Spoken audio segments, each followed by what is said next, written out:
Friends, welcome to the Teresa Lusk Show. I am your host, Teresa Lusk, and I have with me Dr. Paul Chabot. That's right. Thank you so much for being here. My pleasure. Thanks for having me. Hey, you know, Dr. Paul and I, we were having this conversation at a political event recently. We started talking about, just briefly, the border crisis. And this is when I got to learn a little bit about him. And he said, you know, you've got to go further than that. Do you remember that conversation? Right. So Dr. Paul, let me just tell you just a little bit about him so that you can get the full picture. Dr. Paul Chabot, he retired from the U.S. Navy in December of 2022. And during his 21 years of military service, he was designated as an intelligence officer. Dr. Chabot mobilized to Iraq in 2008 with additional assignments at Joint Special Operations Command.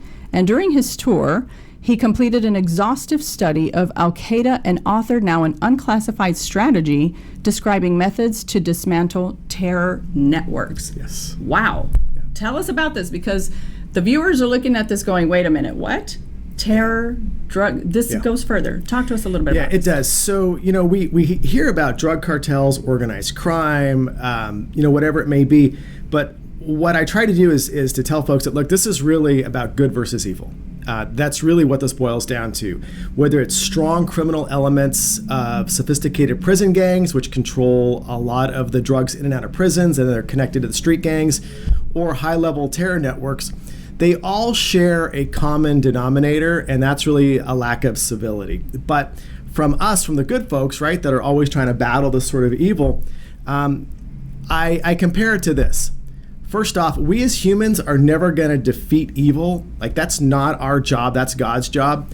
Our job really is to make sure that we do everything we can to protect our kids, our community, our country from this spreading further and further and taking over society. And so when you look at the growth of evil, when you look at the growth of terrorism, or just the sinister nature of what happens in our world today, it really does, boil down to how we value people. And obviously, good people value people. We value society. Mm-hmm. And when you look at drug cartels, let's just take drug cartels. We shouldn't even call them, we should remove the word drug, actually, because they're not just dealing in drugs. They're dealing in human smuggling, weapon smuggling, real estate. That's true. It's all about the money. And they will do whatever they can, however they can, to get money. Mm-hmm. Gangs are the exact same way. Now, what's interesting is terror organizations or terror networks are slightly different. They've got a more radical ideology. Mm-hmm. But what's fascinating, and it's what I learned when I was in Iraq, when I had a chance to author a strategy, is that even Al-Qaeda in Iraq had to make money. And so, interestingly, what they were doing was replicating what cartels and organized crimes do to get money to pay their foreign fighters. Mm-hmm. Now, you remember in 2008, the surge, all this violence was happening, and you saw all these what were called foreign fighters flood in to help support Al-Qaeda, or even ISIS for that matter. Well, guess what? These fighters get paid money. And if they're not getting a paycheck, they're not going to, for most of them, they're not going to fight. They're going to go home.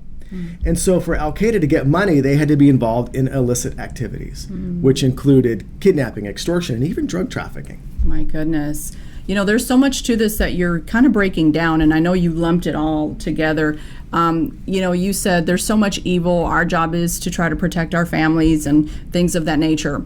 There's so much going on with the border crisis. How do you tie that into terrorism? Because that's where I want our viewers to put that together, and even for myself. Yeah. So, I spent 6 years working in the White House doing drug policy, which was largely looking at our border. And part of the program that I had an honor to serve on was a $250 million program called the High Intensity Drug Trafficking Area Program, which was targeting the high-level organized structures from a budgetary perspective and making sure that our local, state, and federal law enforcement had the ability and resources to target cartels. Now, what's fascinating about cartels, and I'm going to take you back now to the 1980s. Reagan was president. There was a DEA agent named Kiki Camarena. Kiki Camarena was assigned basically down in Mexico. And a drug cartel basically kidnapped him, tortured him, killed him. And for those that were around in the 1980s, I was a little kid, but Ronald Reagan was very firm on the border. And he told the Mexican government, look, if we don't get the killers of that American over here on U.S. soil, we're going to shut down this border. And actually, Reagan shut down our border. There was nobody coming in or out of Mexico. Right. And so historically, we've done this in the past to address an issue where an American was killed and we couldn't get the killers. But when we shut down that border, guess what happened? What? Suspects were shoved under the border to us. And we got our guys, supposedly. But from this, that is where drug cartels really sort of got their footing. And we could talk hours upon their structure and how they evolved. And it's really fascinating. But historically, we've done this before as a country, shut down a border to address a problem. And there's no reason we shouldn't do that today. Well, you're now saying something controversial, right? That's right. Okay, so you're hearing and this. I'll tell you why in a minute, why it's so important. Okay, so you're hearing this from the man who actually was at the White House dealing with this. By the way, I'd never heard that President Ronald Reagan had shut the border down. Yes, he did. That's not something that you hear in the media very often, especially not today. Right. Okay, so it worked, though. It did. So why? Tell us what happened after that. Well, it worked because it put the pressure on Mexican officials, which are largely all corrupt. And I should say this, there are a few good ones in Mexico. You don't hear about them because they get killed so quickly. Oh, goodness. They get killed so quickly, and for the most part, Mexican officials, third world country, they're on the take. If you've ever been to Mexico, and I used to live in California, used to go down to Tijuana, if you get pulled over, it's common knowledge to pay the officer money to let you go. Yes. Well, that's a corrupt society. If you do that in America, you're going to jail. The cops going to jail, you're going to jail. So you're dealing with a country already that doesn't really have a rule of law. They've got more of a tribal aspect and that same tribal aspect exists in Iraq and Afghanistan. And so we can now see why evil can flourish. Wherever there is this one common denominator, and that is a lack of societal rule of law, evil will thrive, which is why it's important for us to pay attention to political corruption at the smallest of levels, because that can degrade society and allow big money to come in from nefarious people and take over your community. And we need to talk about that here in just a little bit, because I think that right now in our nation, we are seeing the uprise of people. Just like there are a lot of people I believe are getting fed up with the corruption. Even at the local level. I'm seeing it in our area, you're seeing it, and then of course in the nation. So shutting the border has its benefits. I've heard people who've been in law enforcement and even in as serving as border agents, that we created this problem. What do you say to that? Well, we are part of the problem. We have a huge drug demand in our country. And so, when you look at the drug epidemic in our society today, and here in Texas, I run Coalition Drug Free Texas, very involved in keeping kids off drugs.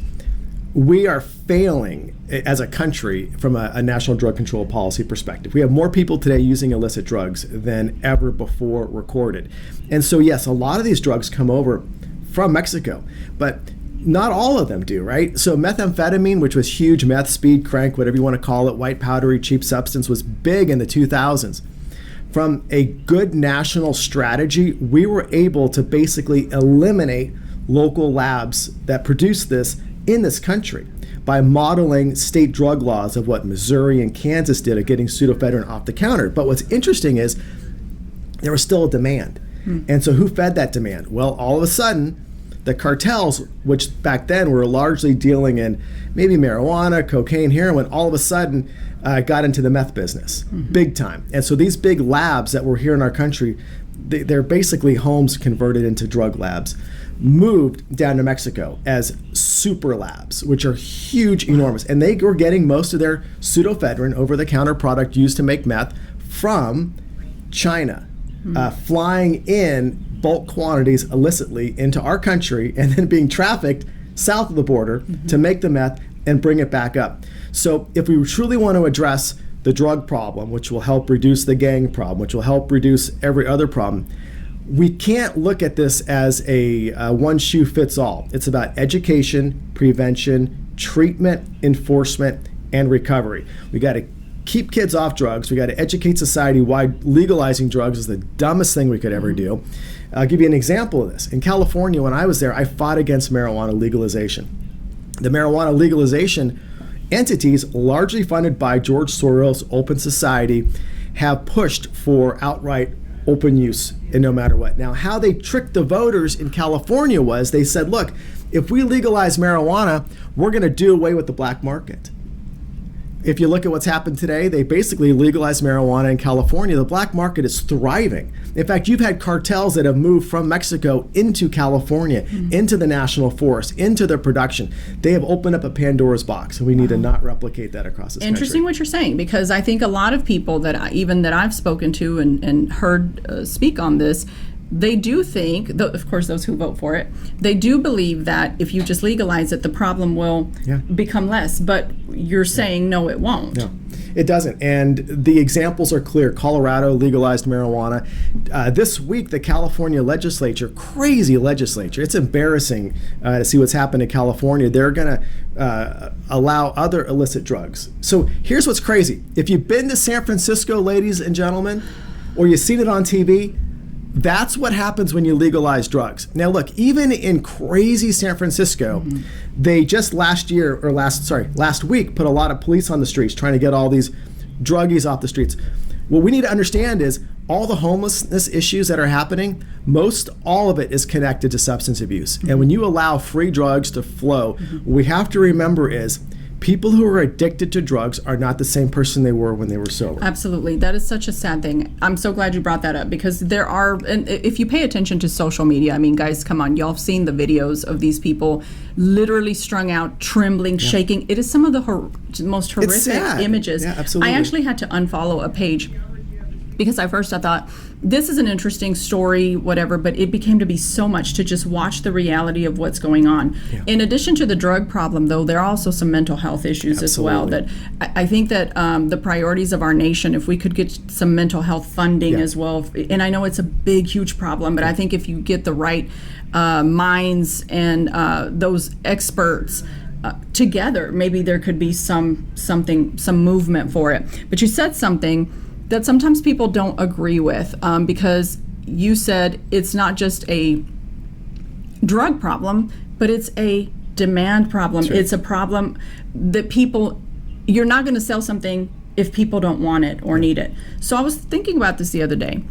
What about the anti-drug education? When I was a kid, I suppose we're probably around the same age, somewhere around there, you constantly heard the anti-drug trainings. Right. What happened to those? So two things happened. Well, I'll tell you, the primary thing that happened is those that want to legalize drugs went to war against our anti-drug messaging, largely funded by George Soros and others which believe in open society. And I was ignorant to this. I was in law enforcement in California, worked narcotics. I didn't understand any of this until I went to D.C. And I worked in both the Clinton and the Bush White House, albeit as a Republican. But back then, in the Clinton White House, worked for General Barry McCaffrey, that era of Democrats, even Joe Biden back then, was against the very things the Democrat Party today is outright pushing.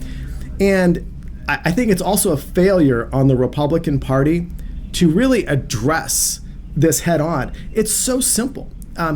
When you look at the mayors of San Francisco or LA, they are finally going, we've got a problem in our cities. Why are more people moving out? I run a company called Conservative Move, largely helping folks move out of blue states to red states. But why are they leaving? They're leaving because the states that they're in California or parts of Oregon, Washington, Seattle, Portland, New York, it's a disaster. So families are moving. You can't hire police in those cities, but it's not just happening in blue states. It's happening in red states in blue cities. Here in Texas, Austin is a complete train wreck. Yes. Yes, I was there not too long ago. Let me ask you a question about the George Soros deal, because I think a lot of people, one of the goals here at the Teresa Lusk Show is to educate. Yeah. And I've heard a lot myself of the George Soros. Please explain that just a little bit. And how do you know it's true? Like, where do you, how do you point back to that? So I didn't know who George Soros was until I went to work for the White House, albeit in a Democrat administration under General Barry McCaffrey, who was the White House drug czar. He was also one of the youngest four-star generals, famous for his tank efforts in Iraq, or Gulf War I, if you will. And I think a phenomenal director of Office of National Drug Control Policy. I learned through him and his staff and the efforts. I watched the George Soros entities, the Drug Policy Alliance and others that he funds, because his vision is about no borders. It's about anything goes. And so, I've got some libertarian friends, God bless them.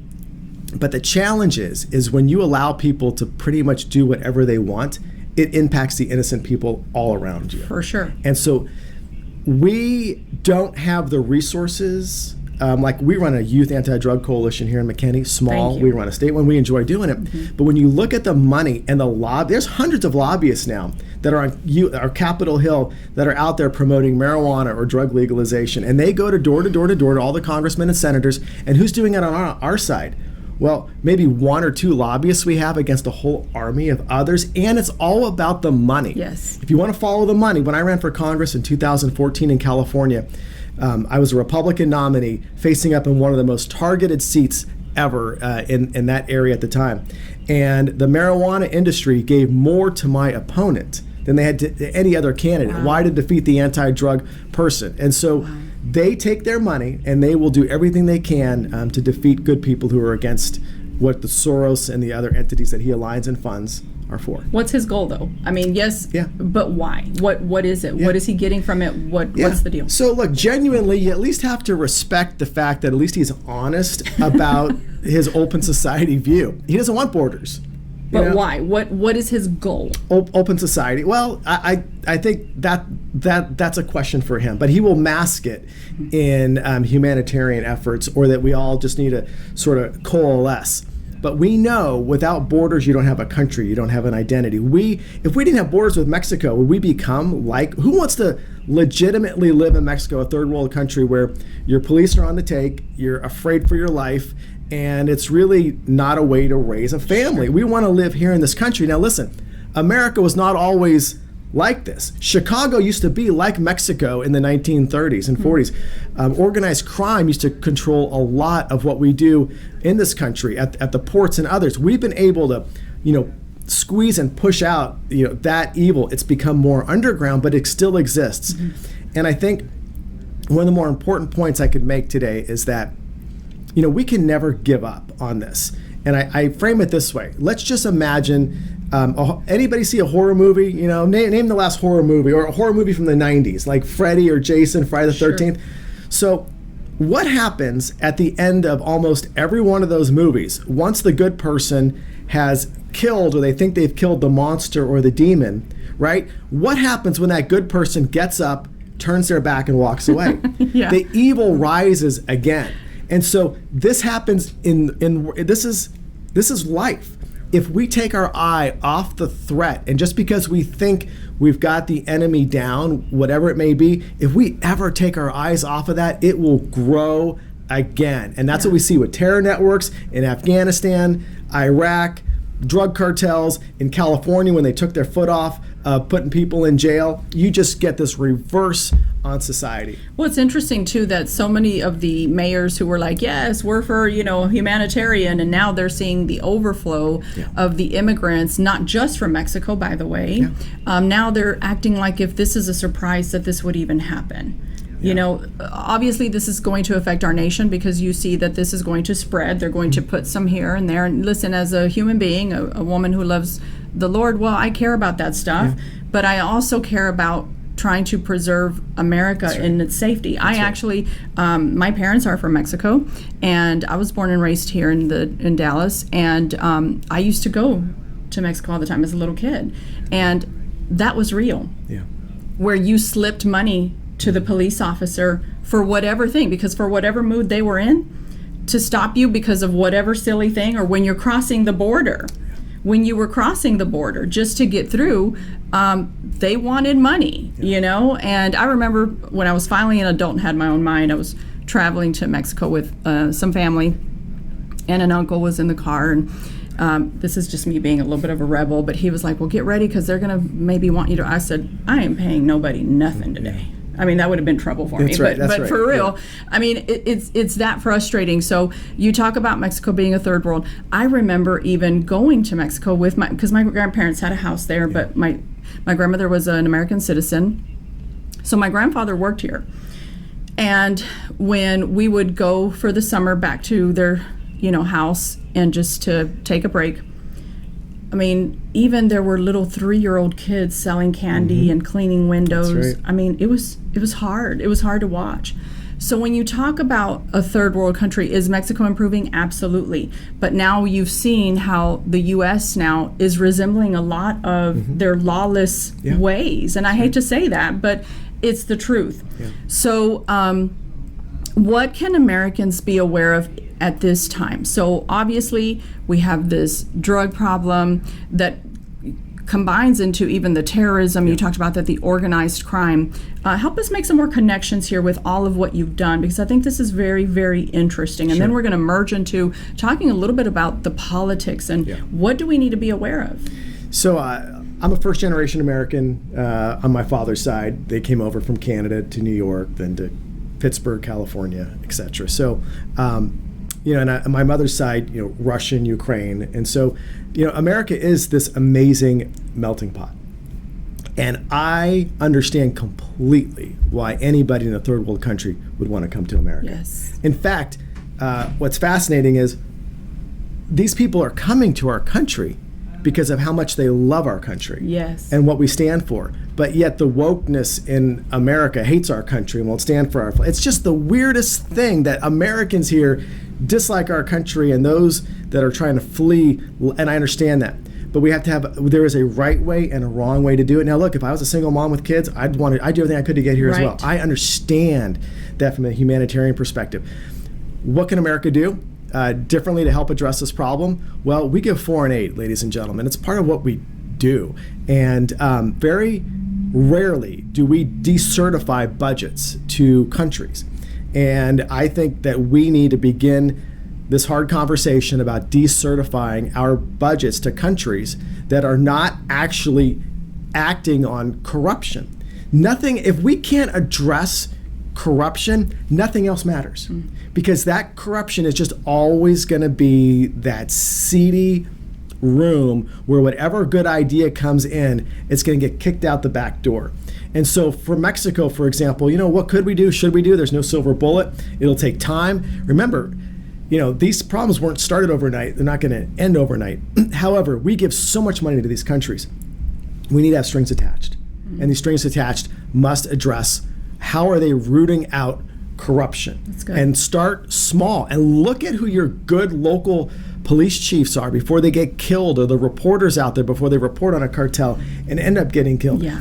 We can do better, and we're not. Yeah, and sometimes the good people don't even have time to be the leaders that they need to be. Look, Mexico's a beautiful country, right? I mean, if you imagine just North America, it's a beautiful country. If it wasn't a third world hellhole right now because of what the cartels have done with corruption, you wouldn't have people fleeing. You probably have people from America going down there to go live in Cabo, San Lucas, or Puerto Vallarta, Mazatlan. It's beautiful. But you don't have people living in these beautiful areas because the societal rule of law has basically collapsed. Yeah. So would you say that about other countries as well, though? Because as you know, it's not just Mexicans coming, it's from other countries. Right. Why is that happening? And what are some of the other countries that we're seeing come in? And what are some of the concerns? We know clearly that with Mexico, it is the drug cartel, it is the human trafficking and the sex trafficking. That's right. So, but what about some of the other nations represented, and what do you say to that? Yeah. In fact, you can even take away the names of nations, and all you have to do, and I talk about it in my book, is look anywhere on the globe where you have lack of societal rule of law. Remember, we pay taxes in America. The number one role of government is to protect the people. That's it. That is the top job. And if your government can't protect the people, then you're failing. And that's what allows this corruption to happen. This is what creates these sort of cesspools. But other parts of this, remember, have been cultural, historical, generational. Some of these areas don't know any different. All they hear about is this great country called America, and they see our movies and what we're about. Well, ladies and gentlemen, here's probably one of the more poignant points of this conversation. We're still one of the youngest democracies on this planet. China, which is eating our lunch in a lot of ways, economically, militarily, in the Pacific, they've been around forever. They have seen empires come and go. Do we think America will be here another generation? We don't know. A famous founding father once said, we are just one generation away from extinction. Heard that. And from our country perspective today, we should not be just complacent or arrogant that, hey, we're Americans, we're going to be around. No, not necessarily. Historically, empires have come and gone. China has seen that. Historically, we need to right our ship because we're not doing very well as a country. Well, and you see that now, and I think that's the goal, that we don't do very well. Yeah. So let me ask this very honest question, because we've had many prior administrations who were very pro-America. Yeah. Were they not doing their part in fighting some of this? Because do we not have to take responsibility? I try to be very objective about many things, really as much as possible, right? So we have to ask those honest questions. I'm so glad to hear about President Ronald Reagan. Thank God. Yeah. But that time's come and gone. It has. So now we have other administrations. What part did they play, and are they really intentionally playing a part? I can tell you I don't believe President Biden's doing that today. But what about the prior administrations? Can you talk to us a little bit about that? Because I do hear a lot. See, you've got to understand that there are the very cynical individuals who also served our country, and they have a really bad taste in their mouth, and they don't like, they feel like there is an agenda, and the agenda is to divide. No matter what you do, it doesn't matter. But is that true? And what have our prior administrations done? It's even simpler than that. It really comes down to personal experience to be able to lead. If you're going to go to war, you're not going to take somebody fresh out of the academy to lead your troops. You're going to want the most experienced person who understands not only your own resources, but understands your adversary.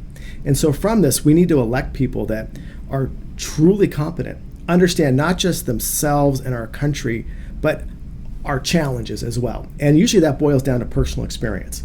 We lack that in politics here. In fact, I jokingly say that, most people who run for public office are narcissists. And most good people don't want to run for office. Many good people can't get elected in office today because they won't do the things that are required of them to get the money to be able to get elected. And then from that, it's a good old boy, good old girl network in the system today. Now, there are a few good people that are out there, but America can be so much better. The problem is we keep electing people based on a postcard or a yard sign, and that's all funded by PACs and special interests and lobbyists. And you could literally elect a monster because that monster has been elevated to look like a celebrity to all the voters, and that happens because of money. And I've seen it time and time again in elections, and federal level, local level, and when I ran here for office in Texas last year. Oh my God, Texas, you've got a problem out here. When your grassroots out here are furious across this state because the establishment in Texas, the political action committees and the lobbyists basically control the agenda. Texas is a great state, but I tell you what, the grassroots here are furious right now, and for good reason so. I believe that. I see a lot of ruffling of feathers, and people are upset about all sorts of things. Sure. It's hard to watch, to be honest with you. It's hard to watch because you think, hey, we're all on the same side, especially when you're on the same side. Right. We're all on the same side. So looking at the 2024 presidential election coming up, as you saw, I'm sure, that the border crisis, and we can tie this back to anything else you want because obviously you're the expert in this, wasn't talked about.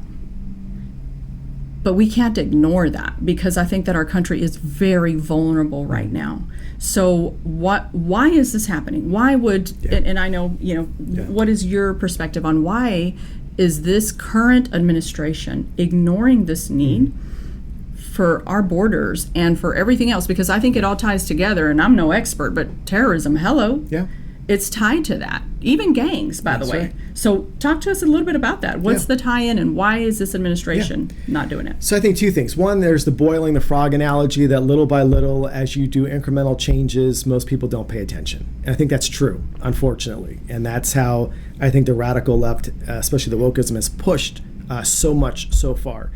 But I think that when we take a step back and we look at, why isn't the Biden administration or another administration doing certain things? Part of it is they don't know. They don't know how to address the problem. They have incompetent people that are elevated to these different secretary roles, these leadership roles, that are based on largely political donations or friends or connections and not actual real world experience. I think that's what is so critical. But the other part of this is, if you've been to Washington, D.C. and you've seen the Vietnam Wall, huge wall of Americans that lost their lives over a war that lasted many years. There's close to 58,000 names that are inscribed on that wall of Americans. Well, we lose more than twice that every single year in this country just to substance abuse. Remember how outraged people in the 60s were about the military conflict or people dying. Where's the outrage today of 120,000 Americans dying every single year because of drugs? What's the goal of terrorism? They want to kill a lot of Americans. What are drugs doing? Drugs are killing more people than terrorists are. And if we can't even address this domestic problem of youth drug use in our schools, which is rampant, it is absolutely off the chart. And you see failure after failure after failure, not only in blue states, but in red states. Here in Texas, the number one biggest challenge in our public schools is that many of them don't participate in basically a free survey called the Texas School Survey. It's a state-funded survey that Texas A&M University administers. It's a confidential survey that basically allows kids to fill out a confidential survey about what they're seeing or hearing on campus. Not just drugs, but a lot of things. Most schools don't do this survey. It takes a few seconds to do. And the reason they don't do it, let's just be honest, the reason they don't do it is because that survey is going to come back as public record, and it's going to show that, guess what, your school's got a problem. Well, guess what, your school does have a problem. And so does every other school in Texas. So we've got to require, look, if we're sending our kids to state school, state tax dollars, we want to make sure that they're being safe. And we should at least mandate that, we're going to require data, because you can't fix a problem unless you acknowledge one exists. True. Right now, we are literally flying blind with our kids, and what we do know is that they are dropping like flies from fentanyl. Here in Plano, I think you've had 4 kids die in the last year from fentanyl. At our anti-drug meetings here at drugfreemckinney.org, we've had 2 parents show up already that lost family members to fentanyl. So here's the problem. Why are we not outraged at that? And I think it's a lack of leadership overall to address the issue, but sadly also we've gotten numb to it. That, I agree with that. And also it's a media problem, because if you watch the media, mostly conservative news outlets, I think they are reporting the fentanyl issue, but you're not seeing the liberal media report it. And this isn't to pick on them, but the truth is that this is a humanity issue. It should be reported because it is a humanity issue. So that's very interesting. So your book here, Eternal Battle Against Evil. This is your heart's, mission right now. Talk to us a little bit about the book and how can it help our viewers? Sure. So when I was working on my doctoral dissertation, it was on organizational resiliency within the Arellano Felix drug trafficking organization. And how we first started our conversation today, I talked about Ronald Reagan shutting down the border because DEA agent Kiki Camarena was tortured and killed in Mexico, and we didn't get the killers back right away. Well, that organization that was largely responsible for his killing evolved into what became one of the most brutal drug cartels we've ever seen, called the Arellano Felix Drug Trafficking Organization. Now, they are not in existence today, but somebody took their place. They always do. But my study of the Arellano Felix Drug Trafficking Organization in the early 2000s identified for the very first time ever resiliency characteristics. We've got to respect the fact that they continuously adapt. All drug cartels do, because they're always preparing for one thing, and that's failure. So, for example, they don't just flood drugs across our border in vehicles. They do it in drones, tunnels, submarines. They will come up with the most imaginative ideas because they want to build in resiliency and redundancy. And what my book talks about here, and what we discovered, is that all of these sinister organizations share on almost identical structure. And it's not that they call each other and go, hey, we're going to do, it's that they evolve to prevent failure. And so if we want to be better at combating them, remember, we're not going to defeat evil, but we want to make it smaller and smaller and smaller like we've done. we've got to focus our resources on those resiliency characteristics, which I outline here in this book as well. And you use this for training or what? So who are you training? Yeah, so when I was in Iraq, I just finished my dissertation. This is before the book. And I had a great commander at the time who allowed me to create an Al-Qaeda interagency human collection working group, a bunch of folks, top secret clearance, sitting around about how to better target Al-Qaeda. And I was able to study this organization and author a strategy which is now unclassified, which you can Google unclassified strategy defeat Al-Qaeda with my name behind it, it'll pop up. And what it shows is that, yes, if you want to help shrink the enemy, we got to stop talking about defeating it, because you can't defeat an ideology, right? I'll give you an example. Are we ever going to eliminate homelessness? No. We're ever going to eliminate the drug problem? We're ever going to win the drug war? No. We're going to win the No. It's always going to be there. But we want to make sure that every year that problem is getting smaller and smaller and smaller, so we can show that. That's what this book shows, is we've got to focus on those resiliency core characteristics of what allows these organizations to continue their adaptation and changes so we can shrink them. And more importantly, sort of a nerd in me, you've got to collect data. You've got to know what you're doing is either working or it's not working. And if it's not working from a government perspective, you've got to say, look, guys, we're failing. Because if that problem got bigger this year than last year, what you're doing is not working. That's good. So how important then is this tied up to foreign policy? Yeah, it all plays into foreign policy. Foreign policy is a lot of politics, and there's a lot that goes on behind these scenes. And again, I am so adamant that whatever money we are providing, and I do believe, look, we got to take care of our own in this country, but we cannot be isolationists, right? We've got to help protect our allies, friends, and interests around the globe, and I'll tell you why. I'm a huge study of history, as I'm sure many of you are as well. If you look at Pearl Harbor, just before we were hit by the Japanese in World War II at Pearl Harbor, most of America did not want to get involved in the war in Europe. We didn't mind giving supplies, but we didn't want to put our own boots on the ground. Once we got hit at Pearl Harbor, guess what? America changed on a dime. We were in the fight, recruiting lines were out there. So we can't be isolationists. If the world is a disaster and terrorism grows, it's going to come hit us again, which is why we don't want to be the world's policeman. We want to protect our homeland by making sure that we're protecting American interests, which are broadly all around this country, right? All around this world right now. Yeah, very interesting, because obviously you hear about America helping Ukraine, and I know we're kind of shifting just a little bit, but being that you deal with terrorism and other things of that nature. Can I say something on this? Yeah, please. I try to read every news source that I can. Good. And I even saw Bill Maher in concert this past weekend. He was hilarious, by the way. He attacked both conservatives and liberals. Yeah. In fact, he says he's a classic liberal. He can't stand the woke ideology, and he's got good arguments on both sides. The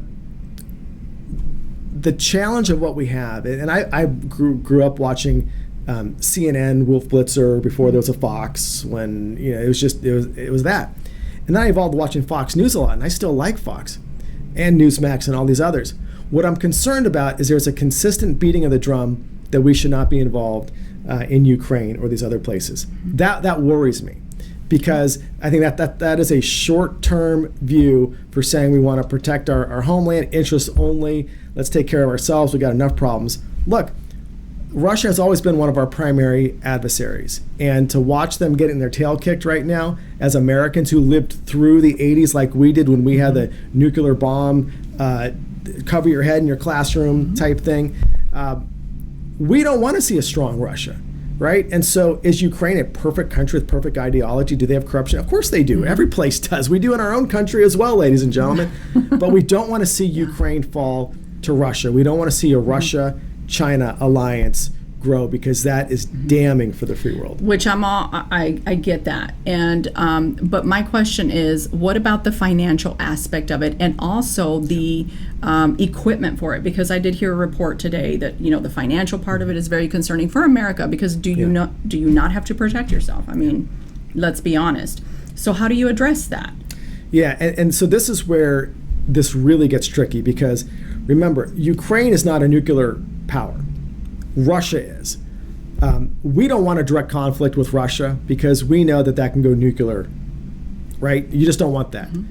So we're providing support to Ukraine to defeat Russia. Now, Russia's done this to us before, right? They've done this in Iraq. When Americans were getting killed and we were watching all this during the surge, a lot of that training, technology, equipment, ideology was not just homegrown from Al-Qaeda. It was coming in from our adversaries like Russia. Now, that's where the political intuitiveness from a military perspective is so critical in this, in that we don't want to have a direct conflict with Russia, but the last thing we want to see is for Russia to conquer Ukraine. And history is pretty clear. Evil doesn't stop, right? And you don't give in to evil because they will keep taking those inches. Imagine if they conquered Ukraine. What's next? And then at some point, does a problem become so big that it is virtually unstoppable? If it wasn't for America intervening because we got bombed by Japan, had we not truly entered World War II, Hitler would have conquered Europe, without a doubt. Imagine today that world, because eventually, had we remained isolationist during World War II and not been bombed by Japan, Hitler would have won all of Europe. He already had conquered everything except for Britain at the time, and Britain was on their heels. Britain couldn't have survived without supplies from us. Had we not intervened, Britain would have fallen. Mm-hmm. Nazi Germany would have spread, and do you think they would have stopped at Europe, or would they have come for America? They would have come for America. And then you got Japan on one side of the Pacific, and Germany on the other. Really good show out there that I watched called Man in the High Castle. It's a play on of what would have happened had Nazi Germany and Japan won the war. Fascinating to think that the reason we are where we are today is because we were attacked at Pearl Harbor, which God works in mysterious ways, but we have got to see ourselves as the light in this world, and we've got to fight evil at every single opportunity, whether we like it or not. Sure. And I think that's being heard, but it still doesn't address the question that Americans have, which is the funding and the military equipment and everything that's needed to defend America. Should we be that vulnerable? That's a question that I think a lot of people who are pro-Ukraine and Sure. Bring up all the great points that you have, and those are great points. But how do you address the finances of it? How do what do you say? Because I haven't heard anybody really give a great explanation of that. Yep. So it's first off, we do a poor job in budgeting and spending money in this country anyway. If you look at all the pet projects of where they earmark money in Congress, we could be doing a hell of a lot better in this country. Our overall military right now is depleted. If you look at the Pacific, forget Ukraine for a minute. Right now, China is eating our lunch out in the Pacific. China has literally built islands out of sand and continued their footprint over and over. Having been in the Navy for 21 years, part of our job in the Navy is to have open seaways across the globe, which when you have those open and protected seaways, it really prevents a lot of this conflict. So it's like having police on your streets. We all got to pay for police. We might not like having to pay for it, but when you have police on your streets and you give them the ability to enforce the law, crime is going to be low. The problem is when you when you defund the police, when you do that, it would be the same thing with our military, with Ukraine, with anybody else. If we do that, it sends a signal to evil that they've got an opening. And we might not like it, but we've all got to pay taxes. And again, the number one role of government is to protect the people. I think by protecting Ukraine, we are protecting our country and our people in the long run. Could this current administration be doing better on that, or could the next president fix that issue?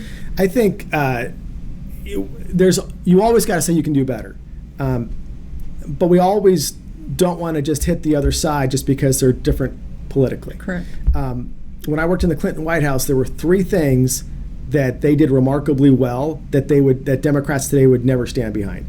They did the welfare to work program. I remember that. Yep. They put 100,000 police more on the streets, wow, which is crazy. And they were head on against drugs and drug legalization. Mm-hmm. Those three pillars, interestingly, are not part of the Democratic platform. But sadly, in our own Republican Party, I would argue that those aren't priorities either.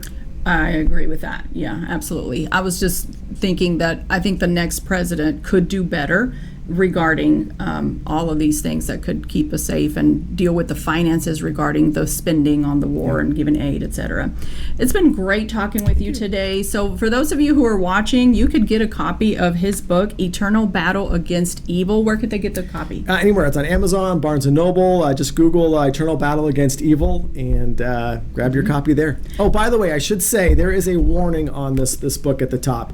And this book is not to be meant to lay on your coffee table around kids. And the reason is this is a book that shares the evil of what we're up against. And so there are very graphic images of what evil does to people. And the reason I put this in there is because, we live relatively safe here. Right, especially in our area. It's hard to imagine this, but when you see what evil can do, lack of empathy, and how they just tear apart good people in society, it makes it real. And my point is, this has been on our doorstep before from an evil perspective. It can be again, and it's why that evil monster at the end of the movie, we can never take our eye off the ball. We've always got to stay on target to protect our homeland and our people and our values. That's good. And how can people reach you?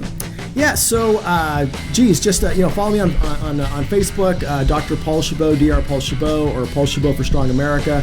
I also have my podcast there as well, Paul Chabot for Strong America. Awesome. It's been such a pleasure talking with you. We talked about so many great things. And my friends, there you have it, Dr. Paul Chabot.